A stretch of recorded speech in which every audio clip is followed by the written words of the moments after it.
That's not true? Not one bit. Not the slightest part. In no way.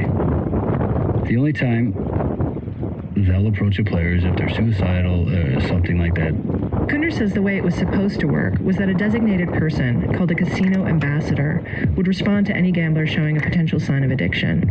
So if a dealer or a floor person heard someone say, "How am I going to feed my kids?" or "I just lost my house," they were supposed to call over the ambassador, who would then give the player some addiction literature. Kunder remembers a pamphlet called When the Fun Stops, and a phone number to call.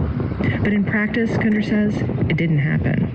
The only exception, he said, was if someone was suicidal. Until they come to us, you can come in every day. There's really, I could go to my VP and say, "Listen, this guy's a degenerate. I know he's got a problem." It's not for us to get involved in. What if the guy doesn't have a problem and you're assuming, and he just has a ton of money? You're not going to go and insult somebody like that. Those are people who, a lot of those guys can have you fired that next morning. So, I mean, nobody's going to take that chance. And anyway, there's no guarantee that a word of concern would make any difference. The former host at the Isle of Capri in Iowa told me things worked differently at his casino.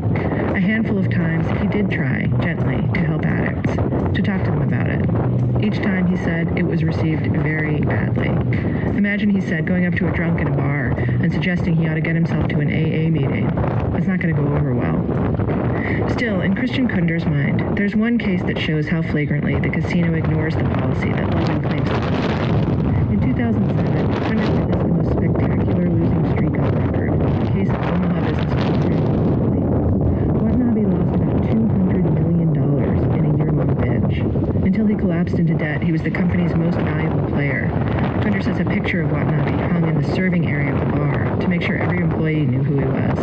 Kunder was one of Watanabe's handlers at Caesars. Nevada gaming states that you have to be sober to gamble.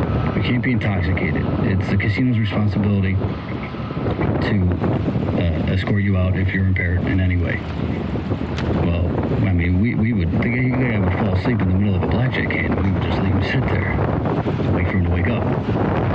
The fact that we let him stay while he was completely intoxicated and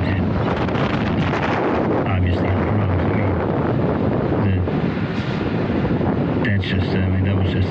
that's just plain taking advantage of people. And, I'm one of the guilty parties, but, my hands were tied as well, as far as, you're not going to tell the most valuable, the biggest player in the company, say, "Hey, listen, why don't you call it a night?" I ran all this by Caesars Entertainment, the supposed difference between their policy on paper and what actually happens on the casino floor, the Watanabe case. In response, a spokesman wrote to me that diagnosing problem gambling is extremely difficult, even for trained clinicians. And that, quote, "We take responsibility seriously and train our customer-facing employees to listen to things that customers say that raise concerns about their ability to handle themselves." The company also noted that Caesars was the first with the national self-decision. It's true, Bachman did not ban himself from any casino. Hello, duckies! If you're not sold by now, Hello, duckies! Caesars wronged Bachman in the lawsuit's words. What are you guys Quote, doing? "I enticed her to gamble, even though it knew that she did not have the capabilities to resist such enticements." Unquote. Maybe two researchers at Southern Illinois University, Reza Habib and Mark Dixon, can at least persuade you that Bachman made irrational choices about gambling, not because she's an idiot, but because neurons and reports in the brain are overriding rational decision-making. Reza Habib is a neuroscientist, is unfortunately not like me. Admiring people in the future. Habib's colleague, Mark Dixon, is a behavioral psychologist.